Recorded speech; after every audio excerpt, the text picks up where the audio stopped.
A082. Hit it and just try to slide there. I thought you said hit this wall first. No, hit that wall. Okay. That's understood.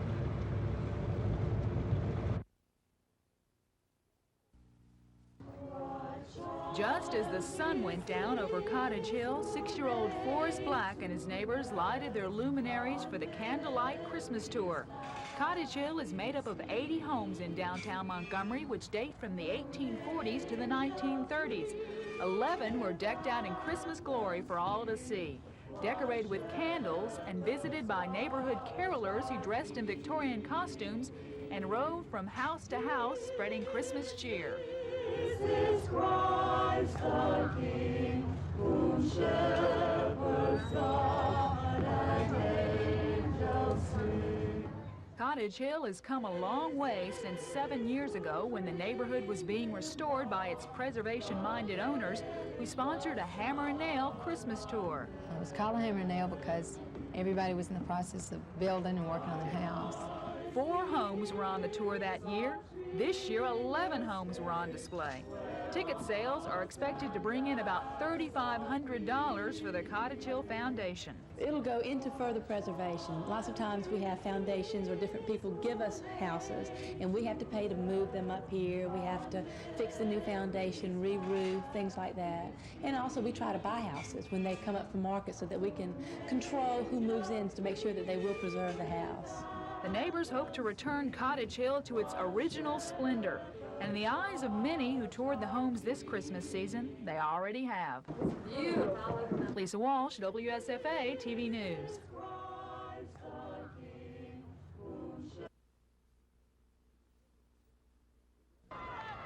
The defending Division II champion North Dakota State Bison were leading the nation in rushing offense, total offense, and scoring offense. When the Bison scored on 81 and 93-yard drives to open the game, it looked like it might be a long night for the Troy State defense, which had given up only 10 points in the first quarter all year.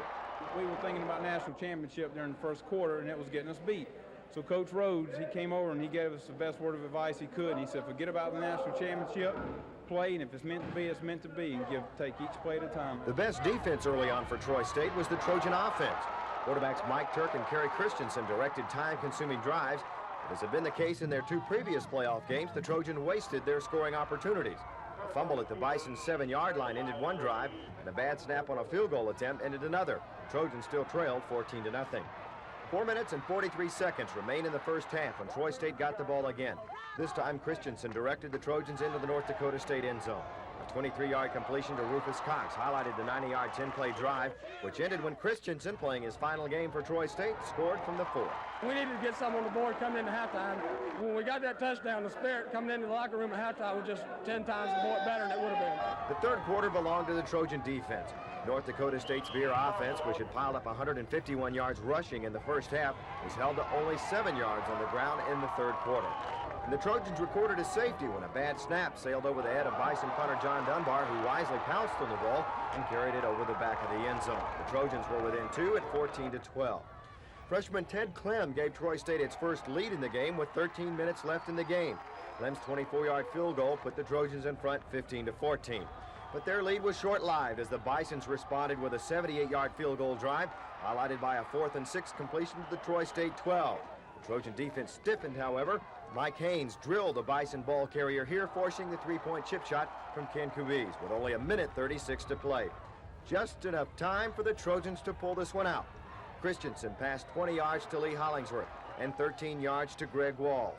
Unable to stop the clock and facing 4th down, the Trojans called on freshman Ted Clem to decide the national championship with a 50-yard field goal try.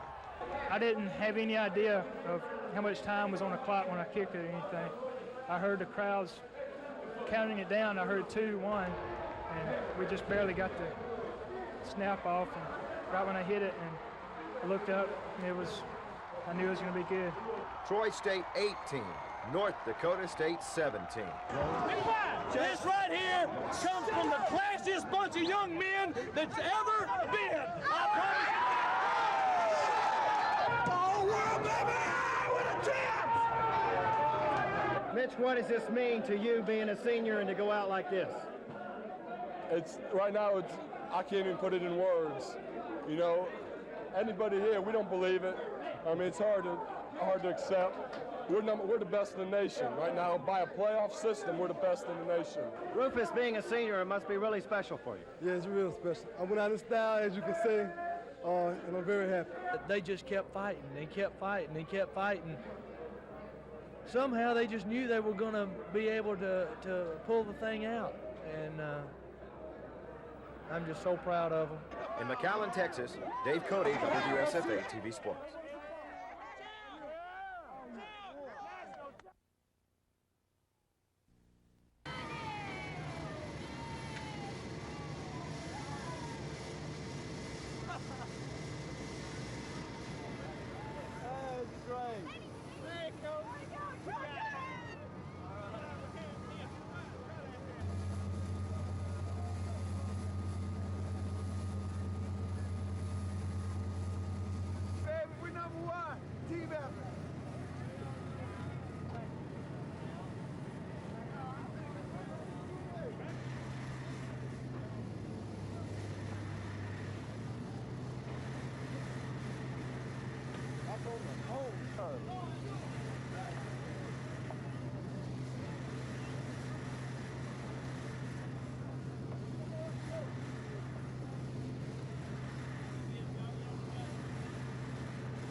David Randy James, age 22, January 20th, 1983.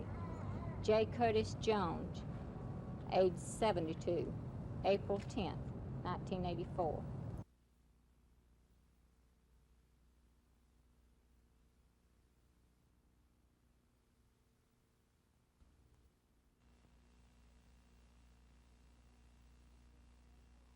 In the 16 to 24-year-old age group is drunk driving, crash production. Don Sigelman, our Secretary of State.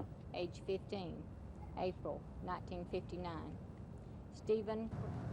May the Father is something that we can do, and we are doing it. I'm proud of each of you for taking time out tonight, coming together, sending a message to the people of the state to please exercise caution, exercise the responsibility, and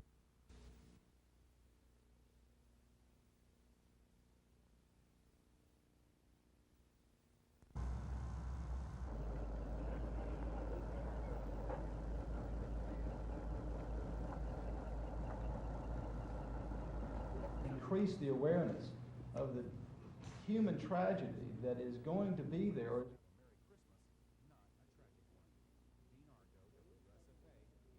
There is something that we can do to help protect Alabamians from injuries of this kind and death at the hands of drunk drivers in the future.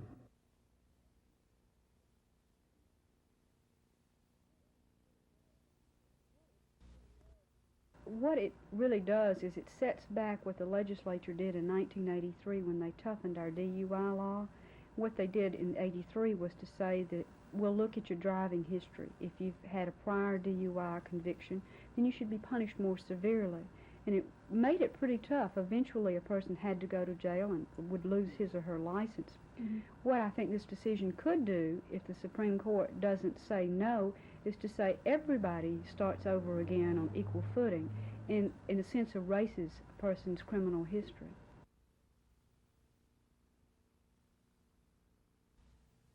And I think that you as individual businessmen and corporations are going in a marketplace with those types of figures to work with.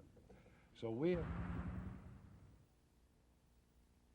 the cost involved is just too great to have 2 or 3 major carriers flying multi-million-dollar pieces of equipment into cities like this. So we're going to strike up marketing agreements with commuter carriers to provide you all of the benefits of flying on Eastern Airlines or an American Airlines or what have you from your origin to your destination.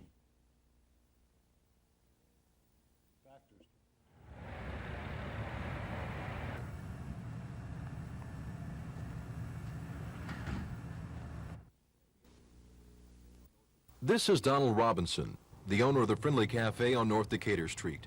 Authorities say he entered the police station around 7:30 in the morning wanting to talk to investigators about some recent misdemeanor charges that are filed against him. Police say when Robinson reached the second floor, which houses the jail and the investigative division, that's when the trouble began. Robinson allegedly told the clerk he had a bomb and wanted to talk to the mayor and police chief. Authorities activated the new security system, trapping Robinson in the second floor hallway. What occurred after that was approximately a 10, 15, or 20-minute standoff where we attempted to use negotiations to subdue the subject. It became apparent that he had no intentions of surrendering, and we had every indication to believe that he did in fact have a bomb. Wilson says even the mayor talked to Robinson without any luck in getting him to surrender. We had to call in the strike force, and they used a single flash stun grenade which was rolled through the door that temporarily blinded and stunned the suspect, and they rushed in immediately afterward, and he was taken into custody. Robinson, who suffered only minor injuries, didn't have any explosives, but he did have a tape recorder under his coat. The blast did only minor damage to the building. Police say they don't know what, if any, charges will be filed against Robinson. They say they'll make that decision after the mental health department finishes their evaluation. Don Phelps, WSFA TV News. The Harlem Globetrotters turned on the charm in Montgomery tonight, the delight of a small crowd at Garrett Coliseum. The Magic Circle, a Trotter tradition, was performed as always to the tune of Sweet Georgia Brown. The Clown Princes of basketball cover a lot of ground, both on the court and across the world. They do it primarily for one reason. You see a kid come in and he sits down and watches your tricks, and you sit and talk to him about other things besides basketball. I think we get a lot of respect all over the world, and we represent the United States more than anybody else. Our television camera proved to be just too much of a temptation for Trotter veteran Geese Osmond. Hey, Ralph, come on, man. You on television, bro.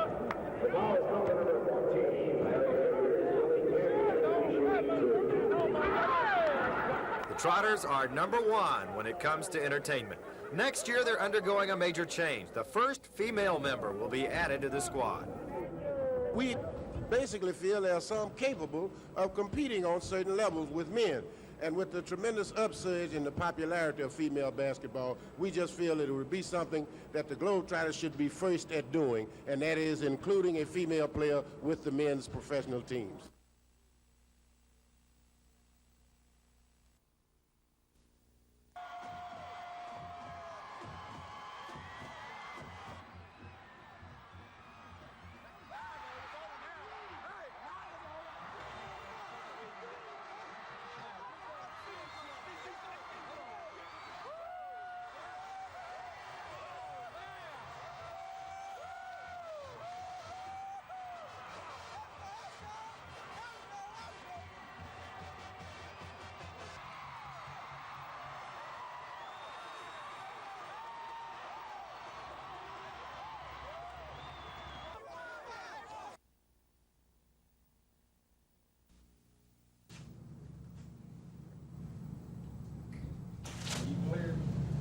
Trying to check your security.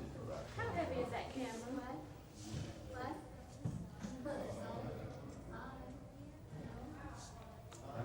I ain't been him in here.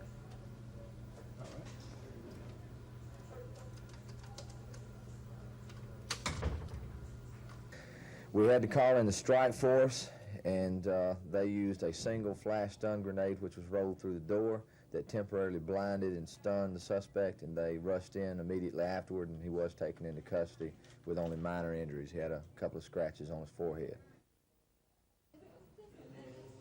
You want me to sing? Oh, yeah.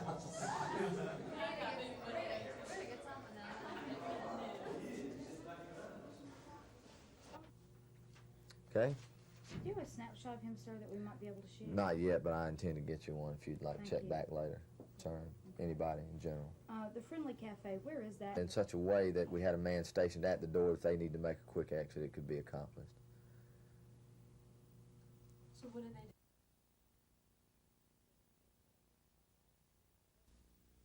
It's in the information that you have. Are there any questions? We also There are alternatives to drinking and driving. This is one of them. to pick a person who is not able to drive up from a party or a bar, and we will only take you home. We won't take you anywhere else. Well, this program that is going to be there or is likely to be there if a person... There's nothing that we can do to erase the tragedies of the past. There's nothing that the sentencing of this person can do to ease the burden that my wife will have to carry with her. But there is something that we can do to help protect Alabamians from injuries of this kind and death at the hands of drunk drivers in the future.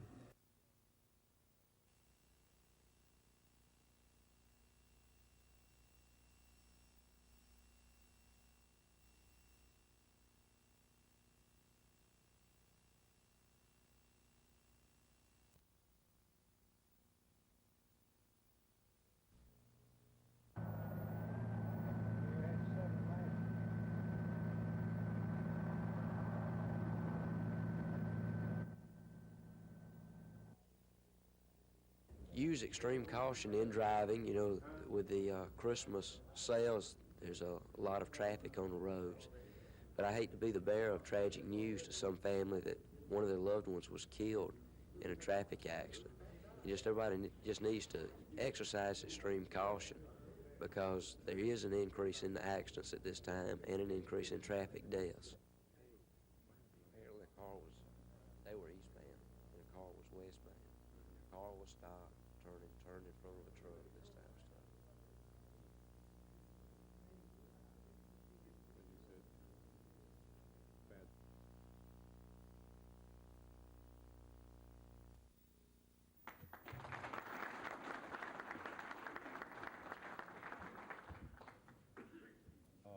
CAB Sunset, Montgomery is a good example of it. Your fare structure here.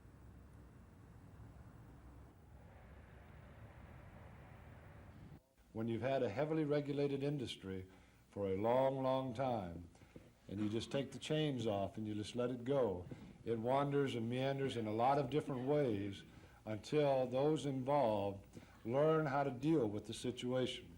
And it's taken us a while in our industry to get a handle on how we want to compete and how to handle deregulation. Most of us have handled it very well. Probably the worst case of handling of deregulation was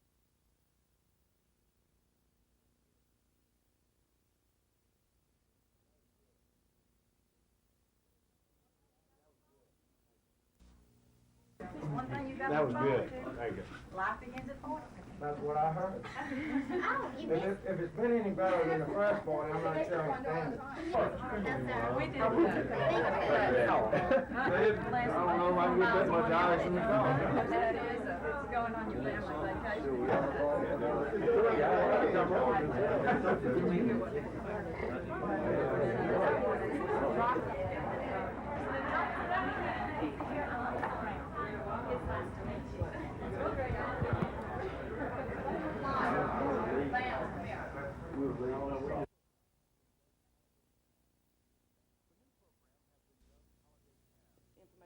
The new program has been dubbed Holiday Cabs, and thanks to St. Margaret's Addictive Disease Program and the Central Alabama Council on Alcoholism, anyone who has too much to drink during the Christmas holidays will get a free ride home.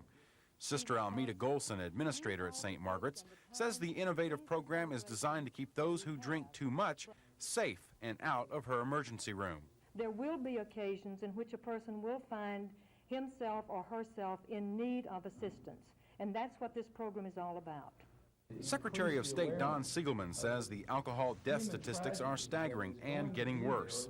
Every 20 minutes, someone is killed in an alcohol-related accident. 1 out of 2 people will be involved in a drunk driving accident in their lifetime, and 559 people died on state highways last year due to alcohol. Siegelman says the Holiday Cab program will hopefully increase public awareness of the tragic circumstances of driving drunk, because for its victims, there are no alternatives. There's nothing that we can do to erase the tragedies of the past, but there is something that we can do to help protect Alabamians from injuries of this kind and death at the hands of drunk drivers in the future. Sister Golson says for those who need a ride home during the holidays, they can call the hospital at 269-8310. She says the service will run Christmas Eve through New Year's Day between the hours of 8 p.m. and 3 a.m. She says everyone should have a Merry Christmas not a tragic one. Dean Argo, WSFA TV News.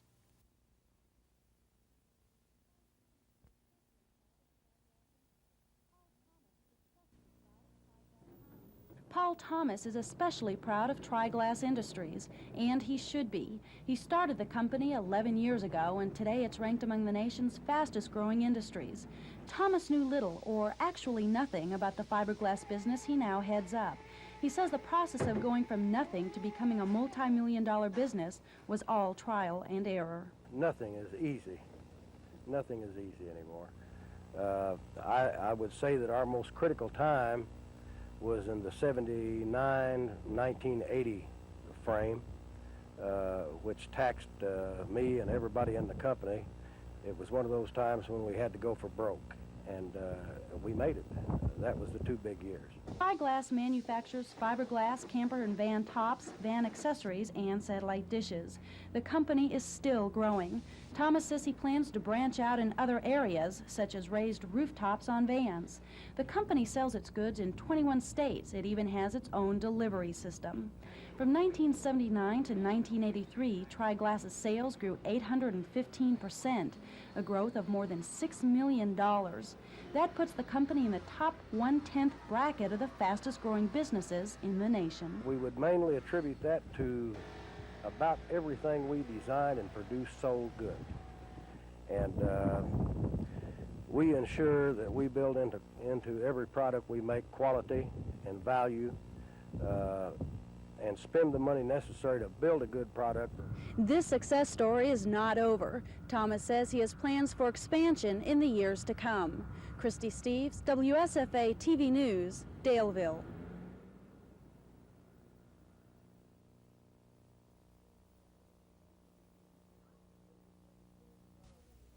If it's been any better than the first one, I'm not sure I stand it.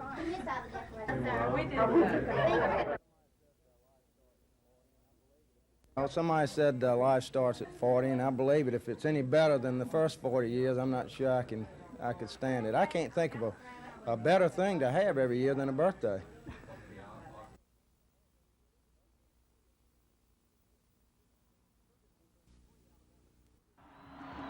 Perkins will bring 3 Alabama seniors with him, including running back Paulette Carruth. Carruth saved his best for last, gaining 104 yards on 23 carries against Auburn and scoring 2 big touchdowns. Ricky Moore gets a much-needed chance to show the pro scouts what he can do after an off year for the Tide at fullback. The 3rd Alabama player will have a strong local following. Tight end Preston Gothard played his high school football at Lowndes Academy. Another player with area ties is running back Sam DeJarnett. DeJarnett came out of Selma, played a year at Auburn, and then the last 3 at Southern Miss. He's one of the best backs in the country, and the scouts in particular are interested in seeing how he performs. Kurt Page, the trigger man for Vanderbilt's potent passing game, and Clemson's Mike Epley are the quarterbacks for the South. Anchoring the Gray offensive line will be 3 stalwarts off the University of Florida team. Phil Bromley, maybe the best center in the South. Add tackle Crawford Kerr and guard Billy Henson off the Gator team. And it's easy to see why Fats Jones is convinced this is the greatest offensive line ever assembled for a blue-gray football game.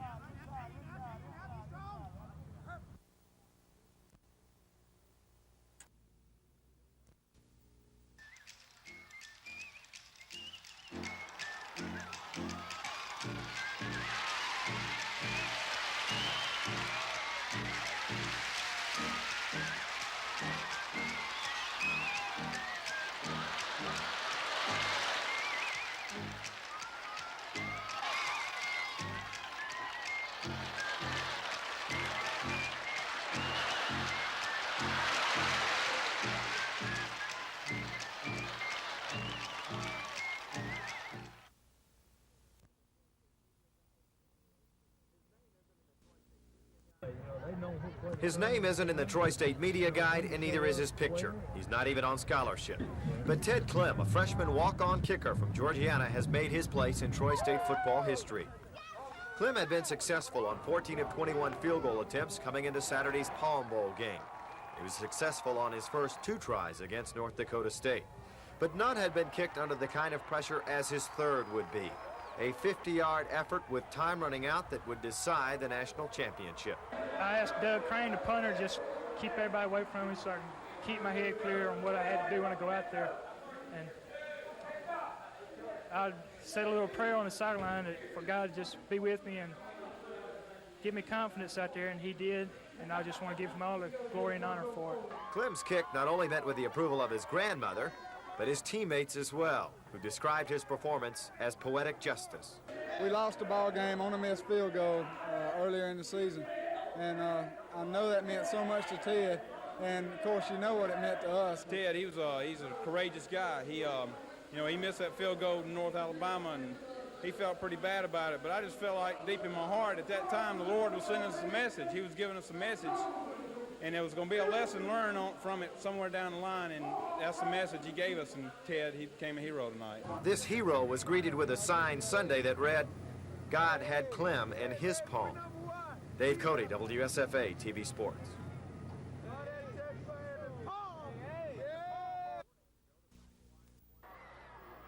Four days ago, the Prattville Lions won the state 6A high school football championship with a 17-7 victory over Johnson of Huntsville at Birmingham's Legion Field. Tonight, before a large vocal crowd at Stanley Stadium in Prattville, Lions coach John Glasscock accepted the 6A championship trophy on behalf of his team from Herman Bubba Scott, the executive secretary of the High School Athletic Association and a member of the Prattville Lions 40 years ago. Coach Glasscock also accepted a resolution passed by the Prattville City Council and presented by Mayor Gray Price, declaring December 11th Lions Recognition Day. There's a lot of excitement about working on some enlarging the stadium, and there's a lot of spirit all through the town, and I think that'll pull the city together on a lot of projects. It seemed appropriate that the championship trophy would be presented on the same field where Prattville began its 14-1 season, August 31st, with a victory over Enterprise. But it was the first of two victories over Jeff Davis that convinced Coach Glasscock he had a championship caliber team. I saw some things in the kids that, that you just don't see in a lot of football teams. I think the big thing was the unity and just a sincere look in their eyes that that they knew they could do it. The Prattville Lions, Class 6A state champions.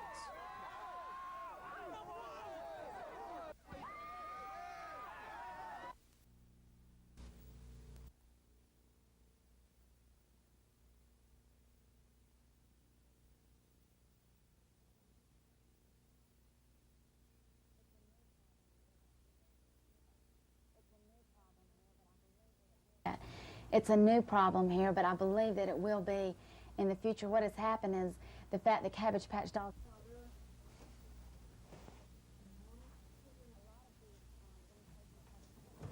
A lot of these imitation Cabbage Patch dolls are being sold by people who drive into town. They'll park in a parking lot and sell them off the back of a truck, or at flea markets, somewhere like this, not the normal place that you would find this type of doll. The original doll will be found in a toy store.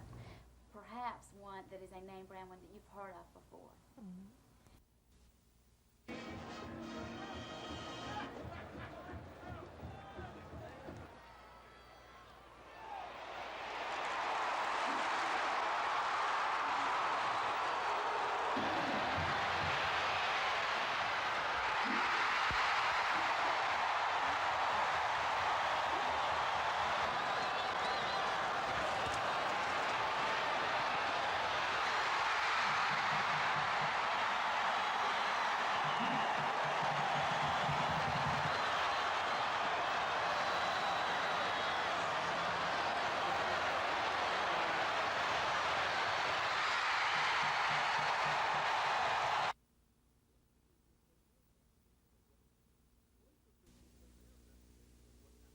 Police officials say their investigation of what happened to money raised for charity by the Fraternal Order of Police began about 10 days ago.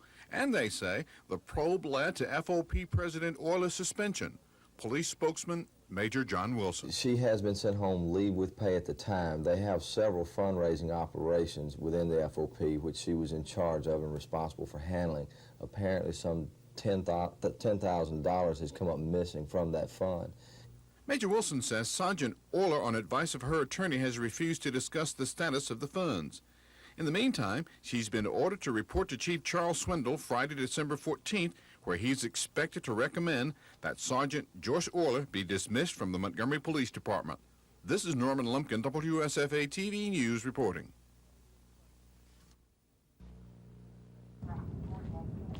The arrest began at 7:30 last night. Houston County deputies, along with Dothan police, serving indictments handed out this month by a Houston County grand jury. Those indictments are for the alleged sale of narcotics in the Circle City. The Dothan Police Department has had an undercover drug operation going for approximately 2 months now, utilizing an undercover agent from the Alabama Bureau of Investigation and a Troy police officer. At the present time, we have approximately 17 indictments and in excess of 20 various charges involving the sale of marijuana and predominantly cocaine. Stokes says drugs were found on some suspects yes, when they were we had a arrested. couple of arrests. He says others who got away from authorities threw drugs down when they ran. A goal of this operation is to put a major dent in the Dothan cocaine market. Cocaine is the going thing right now, and you see a lot of it on national news media in cities like Miami and much larger cities, but we do have a cocaine problem here in Dothan, and this is what this undercover operation is all about. We're trying to dry the cocaine up here in Dothan. Captain Stokes promises more undercover operations like this one in the near future. Cal Calloway, WSFA TV News, Dothan.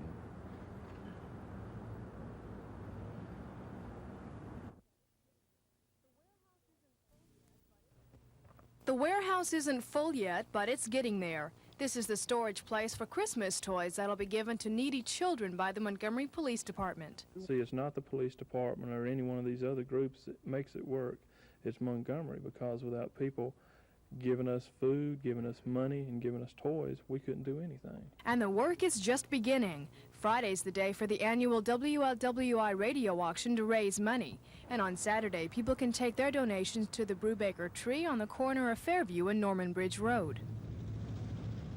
And there are several Montgomery businesses getting into the spirit of Christmas. At the Madison Hotel, children can donate a gift and get a ride on an antique reindeer. And some businesses are foregoing the traditional exchange of Christmas presents to buy one for a needy child. Corporal Jones says the Christmas crusade takes a lot of time and money, but it's worth it. Seeing the look on the little kids' faces, they just light up and they'll hug you and kiss you, and knowing that somebody's going to be happy that without your help wouldn't be happy, that makes it all worthwhile. Terry Stanton, WSFA TV News.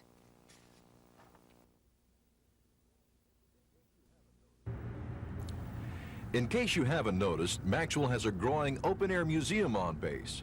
Over the past couple of years, an impressive array of former and current combat aircraft have been put on display on Academic Circle. Some of the aircraft came from the Air Force Boneyard and were shipped to the base in crates. One of the men responsible for restoring and keeping up the aircraft is Staff Sergeant Ricardo Vale. Sergeant Vale says all the planes were put together without the aid of blueprints. I'll get a bunch of different pictures and compare each one. I also get down on the phone and I'll call the bases that's had these airplanes, and I question them on if they had this put on it and stuff like that. And sometimes you could talk to pilots also that go into school here, and they could help you out on it, tell you the exact things they had on the aircraft. Getting the planes to look right might require some scrounging or making parts that aren't available any longer. Sergeant Vale says to keep the planes at the base requires a fair amount of washing and polishing. Air Force Museum, what they do is if the airplanes are not maintained to the standards that they set out, they'll take the aircraft from you and they could give them to somebody else. Sergeant Vale says restoring the old planes is a nice way of preserving history and gives him a good feeling when he travels around Academic Circle. It looks nice, you feel like you've accomplished something. You look at it and say, hey, I did that. It's my work up there. It feels good. Don Phelps, WSFA TV News.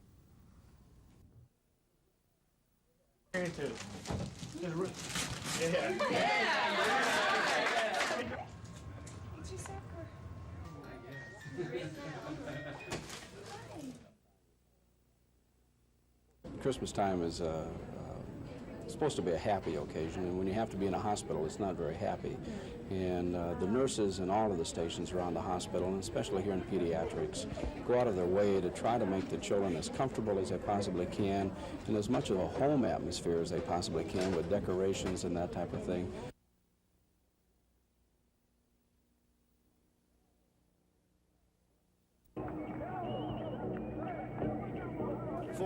59 years, some of this country's finest basketball talent has worn the red, white, and blue of the Harlem Globetrotters.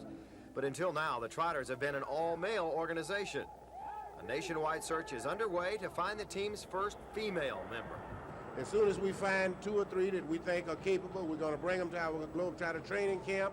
And next year, one of them will definitely make the Globetrotter team and will be a co-ed organization. The Trotter organization feels women have made tremendous strides in basketball and takes great pride in being the first pro team to include women. But this Globetrotter didn't want to comment on the addition of a woman to the team. Instead, O.V. Dotson talked about the difficulties of being a Globetrotter. That's not for everybody, I think. I think the 11 guys we have are unique. The travel and then having to play every day. Some guys in college, you play twice a week, high school maybe once a week. The traveling and then going out and being able to give your best every night, we usually don't get a chance to rest. Yes, they certainly have come a long way, baby. Dave Cody, WSFA TV Sports.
Really make sure that the toy that's selected fits the child that it's intended for. I'm talking about things like age and abilities and skill level and that kind of thing. And that's just basic common sense. If a toy is too advanced for a child, it could be dangerous. Think before you buy and read labels. They'll tell you what age child the toy is intended for. But some toys are just plain dangerous. The problem with the little elephant is that it has long elastic cords on it, and we know of too many instances where a toy like that has been hung over a crib or a playpen. Parents go to another part of the house and the very young child will get himself tangled within those strings, and the result will be a strangulation. I think uninflated balloons are the single greatest source of infant deaths. At least they were in 1982. And something else to look for this holiday season: authenticity. 2 Cabbage Patch Kids. One's authentic, one's counterfeit. Can you tell the difference? This one's the counterfeit doll. This is the real doll. And when you go shopping looking for the Cabbage Patch Kids, there are several things to look for. One is the signature of the creator. Xavier Roberts should be on the left-hand side of the baby's rear end. Another thing, the real dolls have a tag right here. The fake dolls don't. Another thing, the authentic doll doesn't smell. The counterfeit doll has a kerosene odor. If you have questions about the authenticity of your Cabbage Patch Kid, call toll-free 1-800-243-4500. Gina Gregory, WSFA TV News.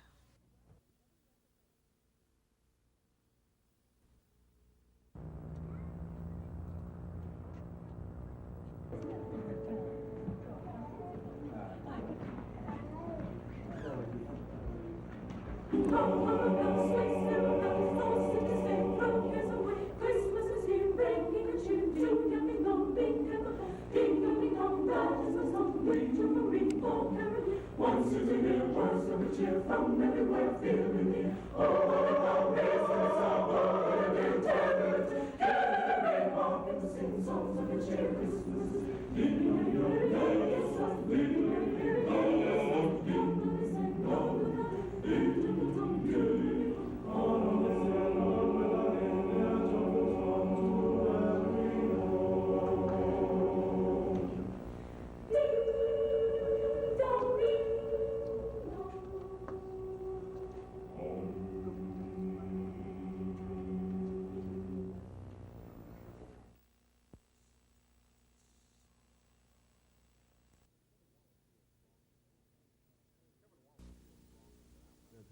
Governor Wallace feels strongly that Alabama's current co-employee law discourages business by not discouraging lawsuits from employees for on-the-job injuries. Many people who are not working now that would be working if we get a good co-employee bill. The governor failed last year to get a co-employee bill passed when the Trial Lawyers Association couldn't come to terms with business and labor. That legislative failure led to a legislative committee chaired by Senator Charles Bishop. After many months of public hearings and private meetings, he says he's close to having a new version. The only segment left unresolved has to do with comparative negligence, the concept of balancing the possible guilt of an on-the-job injury between the employee and the employer. The fact that Bishop is close to finalizing a bill has the administration leaving the door open to calling a surprise special session possibly next week to consider the bill. Well, because we're having this question raised by so many people that have Alabama in mind for a new industry, I think it's important that we do that as soon as possible. But there are a number of factors to consider. One, Bishop isn't excited at the prospect of a Christmas-time special session, interrupting the holidays and possibly the lawmakers' openness to the sensitive issue. And second, the time factor, which might otherwise put this volatile measure in the middle of next February's regular session. Chris Grimshaw, WSFA TV News.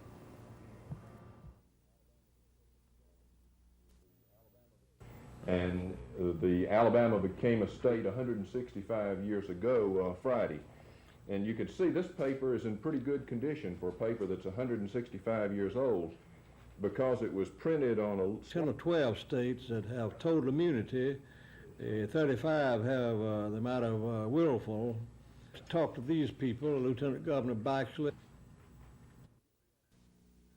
Like that, I can do this with any combination. Choose. I can also speak under language.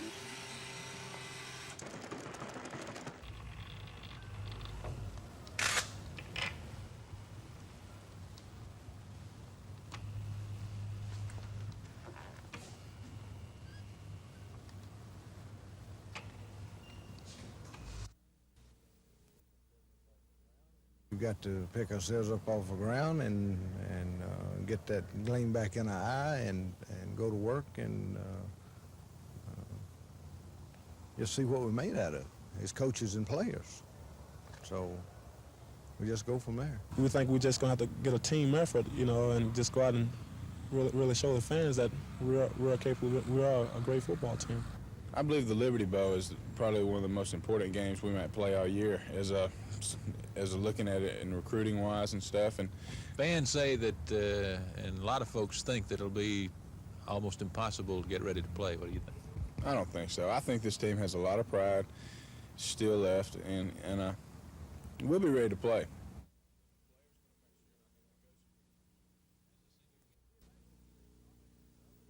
The indictments say Garner and the others stole enough explosives to level a two-story building. District Attorney Jimmy Evans says investigators believe the Klansmen had plans to place the explosives below street level in city sewers during a civil rights march. Apparently this was an ongoing conspiracy to select the right civil rights march at the right time, and because I think that's the most telling and the most shocking thing of all. Regardless of what your views are, you have little children that sometimes are in these marches and innocent people. And I think this shows a universal malice toward mankind that is just unbelievable. Other charges brought against the men indicted today include the July 1983 firebombing of the Southern Poverty Law Center, which destroyed the offices and files. The district attorney says a June 5, 1983 cross-burning in the yard of County Commissioner John Knight was allegedly planned and executed by members of the Klan group indicted today, but that no charges were brought in the case because the statute of limitations had run out on the crime. Today's indictments were the result of months of work by the Alabama Bureau of Investigation and the investigative unit of the County Sheriff's Department. District Attorney Evans says more indictments can be expected and the investigation is continuing. This is Norman Lumpkin, WSFA TV News reporting. This is something that I have wanted for a long time and have felt a great need for. So it's kind of like a big personal thing with me. I'm thrilled to death with it. Nancy Kahn's experiences as a victim, being beaten, left for dead, and then spending years fighting the parole of her attacker, have made her a fighter. And she says this new office, guaranteeing victims help, is a victory and something that's been needed for an awfully long time. And in talking to more and more victims, they don't realize a lot of the things that they will go through, the various stages they will go through. So it helps if they just talk to somebody that's been there. Dee Fine is heading up the victim program, and she says her years with MAD, Mothers Against Drunk Driving, have prepared her for helping other victims. Frankly, in the last 2 and 3 years, I've received so many calls from victims of other crimes besides drunk driving who have needed a voice, so to speak, who has needed actually some assistance and some direction in trying to really maneuver through a difficult criminal justice system. A toll-free number goes into effect on Monday for people to call in for information. It's 1-800-626-7676. They can call day and night, 24 hours a day.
That's what we negotiated with them on both accounts.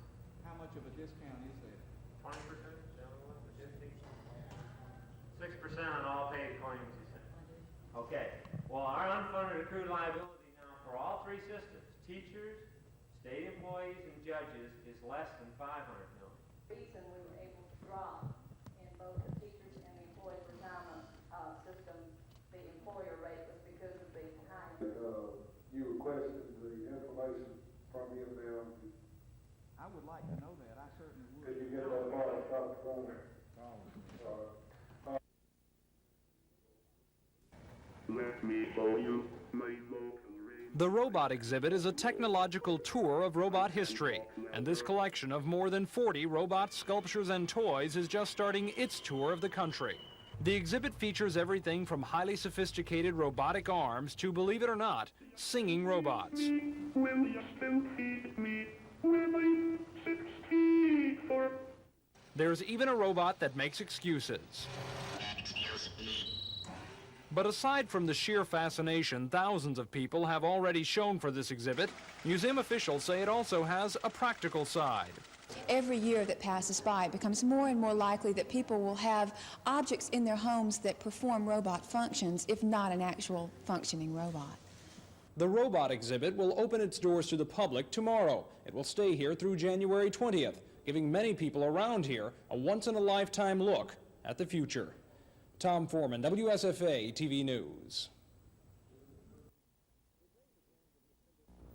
The day began with defendant William Mansell of Andalusia being acquitted on a directed verdict by Judge Robert Varner. The cases of the other two defendants went to the jury. The defendants were arrested in July for allegedly operating a fake business. Authorities allege the men received $75,000 in merchandise from various businesses in Alabama and Mississippi for Carroll's Food Systems. Roman Casey of Andalusia represented himself during the trial. Casey told jurors there was no evidence he received any money in any scheme. Attorneys for D.C. Henderson of Floral argued their client was a victim of the scheme. They contend the only person who implicated Henderson was chief government witness Richard Helms, who's now serving time under a plea bargain agreement. But Assistant U.S. Attorney Charles Nevins argued the pair took part in the scheme to defraud businesses through credit letters sent by mail. The trial began Monday with testimony concluding today. Cal Calloway, WSFA TV News, Dothan.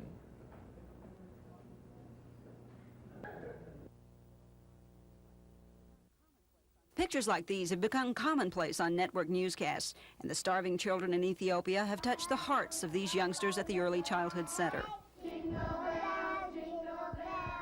Our children really want to do something. They're really upset by what they see on television. So that initiated everything. And then we tried to decide what would be good to do. And one day when we were brainstorming, what method we could use to raise money, popcorn seemed the most practical thing because we have so much here anyway. The popcorn is 25 cents a bag, but teachers report that sometimes as much as $5 per bag goes into the kitty. By tomorrow, it's expected the children will have raised more than $200 for Ethiopian relief. Because we wanted to deliver it to Ethiopia. Not only do the children pop the popcorn, they deliver it to the students and staff on the AUM campus. There are 80 children at the Early Childhood Center. They've all been involved in the popcorn project.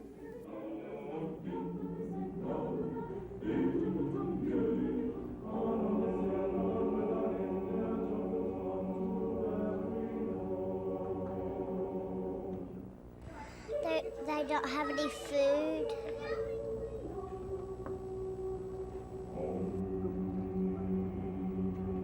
Lynn Sampson, WSFA TV News.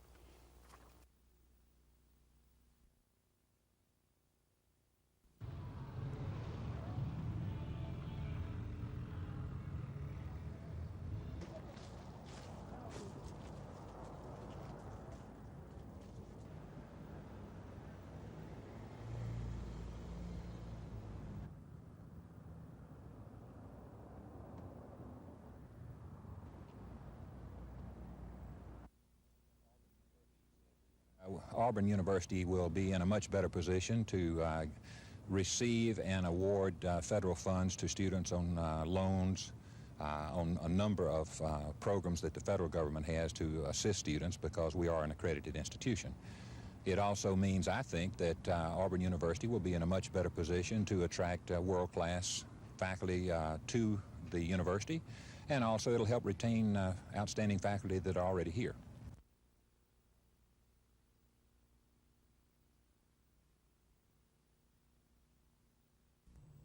Tremendous effort to combine all of the efforts that are currently being made in this state to help victims with numerous other organizations that will have the ability to provide services. I think this is a tremendous day for victims in Alabama. I think that they will become a voice that will definitely be heard throughout the state. Well, I'll just have to assess Ms. Fine's performance as well as we renegotiated after years. I don't anticipate waivers at this time. Am I on probation? You're on probation. That's a remaining term. I never have been. I've always hated to lose. But, I think the gut-wrenching thing about it is, Phil, I don't think we played as well as we could play, and I think Alabama played harder than we did. Now, that's what eats at me. Mm-hmm. And I think I hope that's what's eating at our players.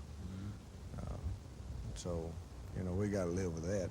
Hopefully it'll make a better coach out of me and a better team out of us in the years to come. Well, it was a big letdown for me. I cried a little bit after the game, and I couldn't stay up in Birmingham after the game with the other players, but I went on home and let my grandma and my mom and Mother Mitchell petted me a little bit, and that was okay. Got around some folks that loved you, huh? Yeah. Individually, I'm still kind of down about the Alabama game, but as a team, we can't have that in our minds coming into this game, and individually, I can't let that affect my performance. Yeah. You seniors are the ones that got to get ready to play Arkansas. Yep, that's true.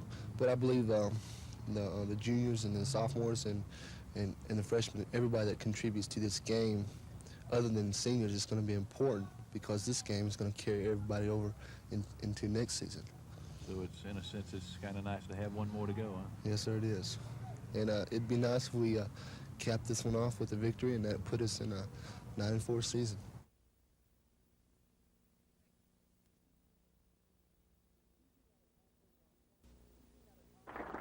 Speaking at a conference on transportation, the governor told business leaders the state is losing business. He says industries are leaving because Alabama lacks a good co-employee lawsuit bill. They've told me that whether they expand it or not would depend upon whether or not we got a good co-employee bill in Alabama. Otherwise, they were not coming to Alabama. They're not going to expand in Alabama anymore. The sort of bill the governor would favor would limit lawsuits by employees for on-the-job injuries. But at the same time, he says, he wants to make sure there will be adequate legal protection for employees who are permanently disabled while at work. In the long run, the governor says he'll support any bill that will give the state a better business climate. The governor of the state ought to try to do something about it. In fact, the governor says the only thing holding up his plans for a special session right now is advice from friends in the legislature to wait until the lawmakers are as ready as he is to pass the bill. The governor has set no deadline for passing a new co-employee bill. He simply suggests if any more industries leave the state, Alabama can't afford to wait much longer. Tom Foreman, WSFA TV News.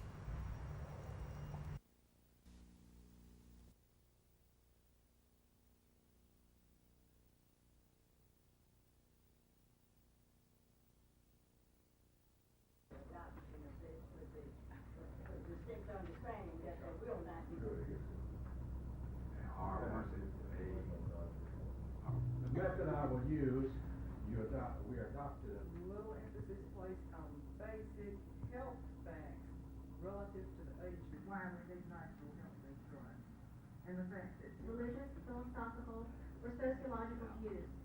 Books may not be censored because they are based on currently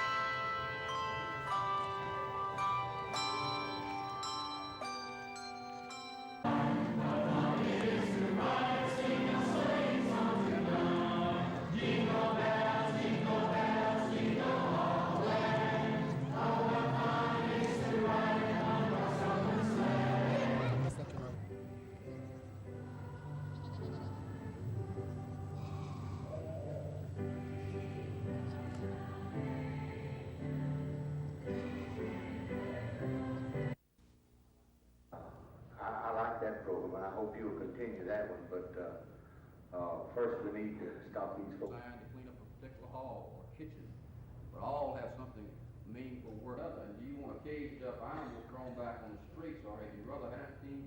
The rest of the nation is running around 60%.